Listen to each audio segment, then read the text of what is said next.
Assalamualaikum warahmatullahi wabarakatuh. Alhamdulillahilladzi an'amana bi ni'matil imani wal islam.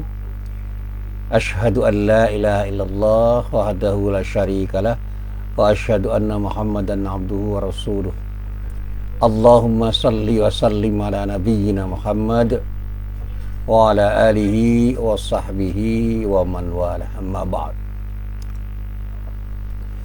Para jamaah yang dirahmati Allah, pertama-tama saya mengajak pada diri saya sendiri dan mengajak pada para jamaah, mari kita ucapkan tahmid untuk mengucapkan secara lisan tentang sikap syukur kita kepada Allah atas kenikmatan yang telah diberikan oleh Allah pada diri kita.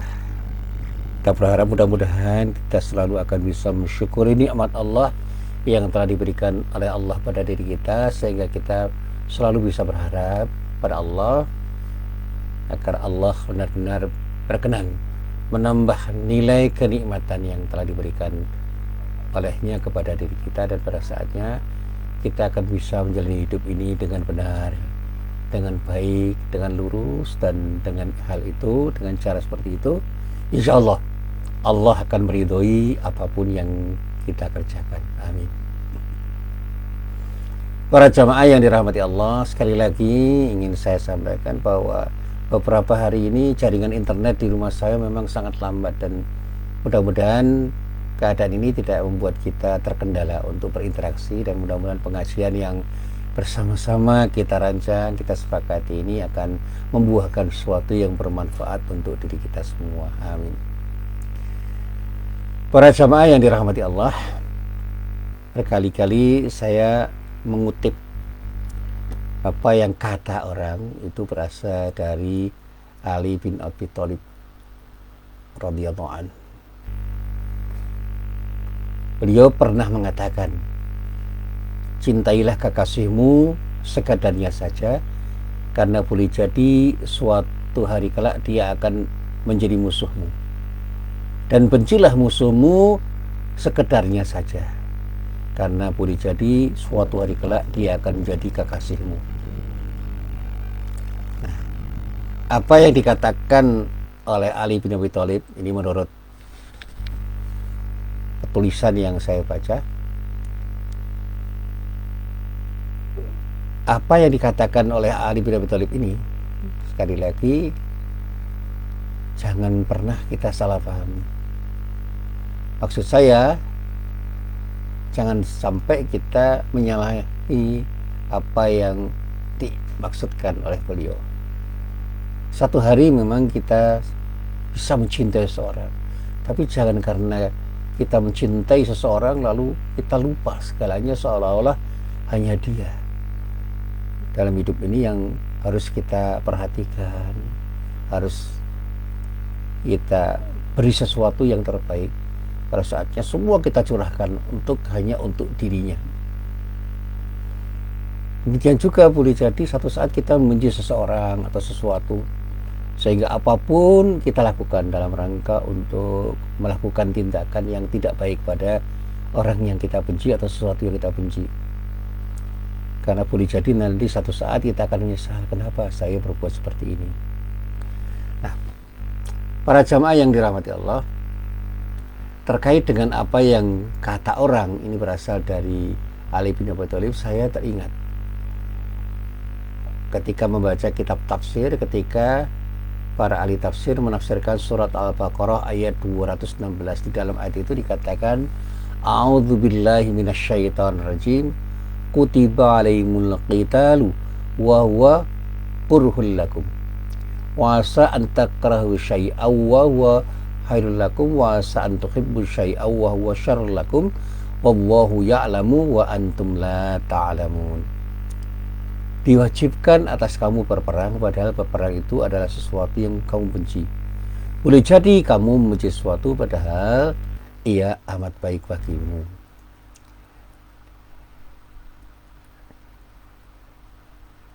Nah, ini penggalan yang pertama.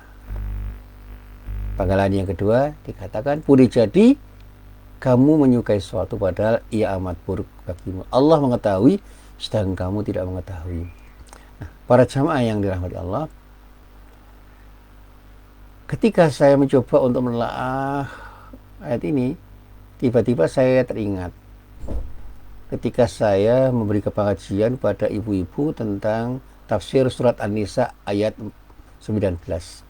Di dalam ayat itu Allah berfirman, ya ayyuhalladzina amanu la yahillu lakum an tarithun nisaa karha wala ta'duluhunna litadhhabu bi ba'di ma ataitumuhunna illa ayyatina bi fahishatin mubayyinah wa ashiruhunna bil ma'ruf fa in karihtumuhunna fa asa an takrahu syai'an wa yaj'alallahu fi khairan katsira. Hai orang-orang yang beriman, tidak halal bagimu memuasakai wanita dengan jalan paksa, dan janganlah kamu menyusahkan mereka karena hendak mengambil kembali sebagian dari apa yang telah kamu berikan kepadanya, terkecuali bila mereka melakukan pekerjaan keji yang nyata. Dan bergaullah dengan mereka secara pantas.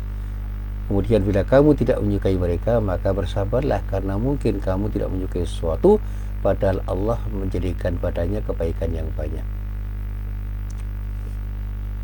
Para jamaah yang dirahmati Allah, ayat yang saya baca ini adalah ayat yang menginspirasi saya. Mencintai dan benci itu adalah bagian yang amat nyata dari hidup ini. Mustahil seseorang itu tidak pernah mencintai sesuatu dan tidak pernah pula membenci sesuatu, termasuk cinta dan benci kepada sesama manusia. Dengan cinta yang membara, sangat mungkin orang terdorong untuk berbuat sesuatu yang bersifat positif, yang dalam keadaan biasa mungkin dia tidak sanggup melakukannya. Tetapi mungkin juga karena cinta ini pula dia berbuat sesuatu yang bersifat negatif. Jadi karena cinta, dia bisa melakukan sesuatu yang bersifat negatif, yang ditujukan kepada sesuatu atau seorang yang dianggap mengalami cintanya. Sehingga atas nama cinta, siapapun yang menghalangi dirinya untuk mendapatkan yang dicintai, akan dia libas dengan cara apapun. Sebaliknya, karena dorongan kebencian yang memuncak, seseorang mampu melakukan hal-hal yang negatif yang luar biasa kejinya. Namun, tidak mustahil kebencian dapat menjadi sumber motivasi untuk melakukan tindakan-tindakan yang sangat terpuji. Dan ini persoalan manajemen diri, self-management, yang dulu pernah saya sampaikan dalam pengajian saya mengenai manajemen syahwat. Ketika kita mencintai sesuatu, cintai sesuatu itu seperlunya, sekadarnya, proporsional, empan papan. Demikian juga ketika kita membenci sesuatu, bencilah sesuatu itu sekedarnya, seperlunya, empan papan, proporsional. Insya Allah semuanya akan berakhir dengan baik. Para jamaah yang dirahmati Allah, cinta dan benci itu termasuk sumber motivasi manusia untuk melakukan atau tidak melakukan sesuatu, baik yang positif maupun yang negatif. Dan disinilah pangkal persoalannya. Seandainya cinta dan benci itu hanya mendorong kita untuk berbuat baik saja, maka tidak ada masalah. Jadi kalau kita sudah bisa memanage diri, cinta dan benci itu bisa jadi justru akan mendorong diri kita untuk berbuat sesuatu yang baik. Dan itu no problem, tidak ada masalah. Tetapi karena cinta dan benci itu juga bisa mendorong setiap orang untuk melakukan perbuatan yang tidak baik, maka Islam itu mengajarkan kepada umatnya supaya kita berhati-hati, jangan sampai terdorong untuk melakukan sesuatu karena benci dan cinta itu dengan cara yang berlebihan, yang pada akhirnya justru akan berdampak buruk pada diri kita dan banyak orang. Nah, para jamaah yang dirahmati Allah, masalahnya ialah tidak semua cinta dan benci itu bisa memberi kontribusi positif. Tidak semua cinta dan benci kita itu bisa mencapai tingkat yang bisa membenarkan terjadi sesuatu yang bersifat positif. Seperti cinta tanah air. dan benci kepada perusuhnya. Itu kan terkait dengan asumsi-asumsi yang kadang-kadang membuat kita itu bertindak tidak proporsional. Karena cinta kita kepada tanah air, lalu kita lakukan tindakan yang berlebihan.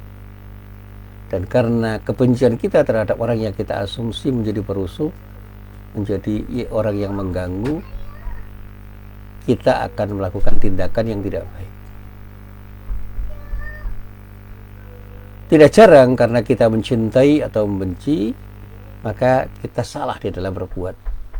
Benci dan cinta itu bisa menjadi sesuatu yang buruk karena kita salah untuk memilih. Karena itu Islam mengingatkan melalui ajarannya, bencilah sesuatu dan cintailah sesuatu seperlunya, sekadarnya, secara proporsional, empan-papan. Dan inilah yang seringkali juga saya sampaikan. Bahkan katanya Ali bin Abi Thalib juga pernah mengatakan, ahbib habibaka haunamma asa ayyakuna ba'idaka yaumamma wa abid ba'idaka hauna ma asa ayyakuna habibaka yaumamma. Cintailah orang yang engkau cintai seperlunya karena bisa jadi suatu hari dia akan menjadi musuhmu, dan bencilah orang yang kamu benci seperlunya karena bisa jadi suatu hari kelak ia akan menjadi orang yang kau cintai. Ini adalah sebuah riwayat yang saya temukan di dalam kitab Sunan At-Tirmidzi yang dinyatakan Imam At-Tirmidzi berasal dari Abu Hurairah. Nanti bisa Anda baca, bisa para jamaah baca di dalam kitab Sunan At-Tirmidzi juz 4 halaman 360, hadisnya nomor 1997. Sekali lagi di dalam kitab Sunan At-Tirmidzi juz 4 halaman 360, hadisnya hadis nomor 1997. Nah, saya ingin sedikit menjelaskan dan memberikan wawasan. Marilah kita belajar pada diri kita dan pengalaman kita. Jangan pernah kita itu berlebihan di dalam sikap. Janganlah karena cinta kita melakukan tindakan yang berlebihan, dan jangan karena benci kita melakukan tindakan yang berlebihan, agar kita tidak menyesal di kemudian hari. Jadilah orang yang membenci dan mencintai seperlunya, dan kita harus memanage diri kita agar diri kita tidak terjebak pada kebencian yang berlebihan atau cinta yang berlebihan, sehingga tindakan kita menjadi tindakan yang insya Allah akan beri manfaat untuk diri kita dan banyak orang yang berinteraksi dengan diri kita. Karena benci dan cinta itu bisa memberikan dampak negatif karena ketidakmampuan kita memanage diri, tetapi sebaliknya benci dan cinta itu akan memberikan kontribusi yang positif kalau kita punya kemampuan untuk memanage diri. Jadilah orang yang punya kemampuan untuk mengendalikan syahwat, sehingga kita menjadi orang yang selalu bisa hadir menjadi orang yang memberi manfaat dalam benci dan cinta. Inilah yang selalu saya katakan, mudah-mudahan bisa menjadi renungan.